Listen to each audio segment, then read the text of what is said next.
আসসালামু আলাইকুম গাইস, আশা করি আপনারা সবাই ভালো আছেন।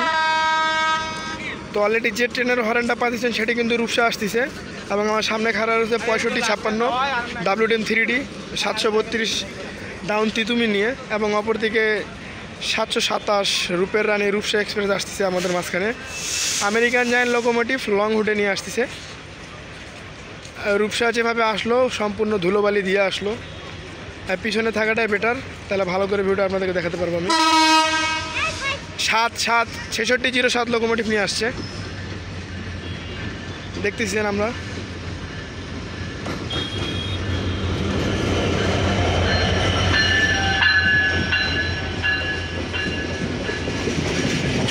মানে আমাদের সৈয়দপুর রেলওয়ে স্টেশনটা যতটুকু উঁচা তা আপনারাই একটু করে বলে দেন কতটুকু উঁচা।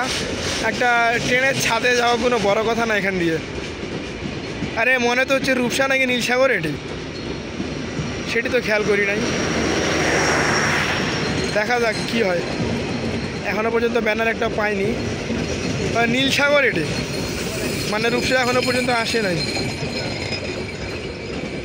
6607 লোকোমোটিভ নিয়ে ঢাকা থেকে ছেড়ে আসা পঞ্চগড় চিলাহাটিগামী আন্তনগর 765 আপ নীলসাগর এক্সপ্রেস ট্রেনটি সৈয়দপুর ইন করলো, এবং পরবর্তী স্টপেজ নীলফামারী। আমরা দেখতে পারতেছি রূপসা তার মানে এখনও পর্যন্ত আসে নাই।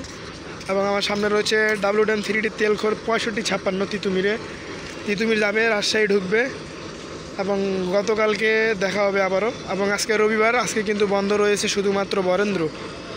আপ আসবে আর যাবে না। বরেন্দ্র আগামীকাল চিলাহাটিতে স্টপেজ আছে, ঘুমায় থাকবে। তো দেখা হচ্ছে রূপসার সাথে কোর্সিং হবে। এটি কিন্তু নীলসাগর ছিল, অলরেডি নীলসাগরের সাথে কোর্সিং হলো তিতুমিরে।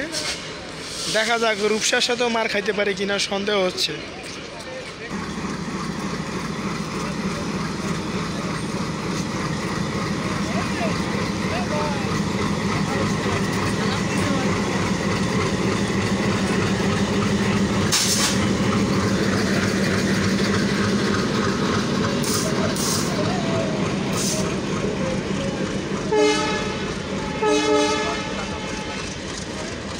রাতে যাবো না আমরা পার্বতীপুরে, রাতে কনফার্ম যাওয়া যাবে।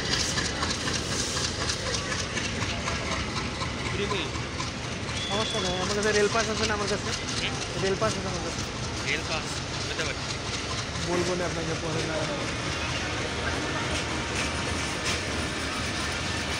নীলসাগর ছাড়লো,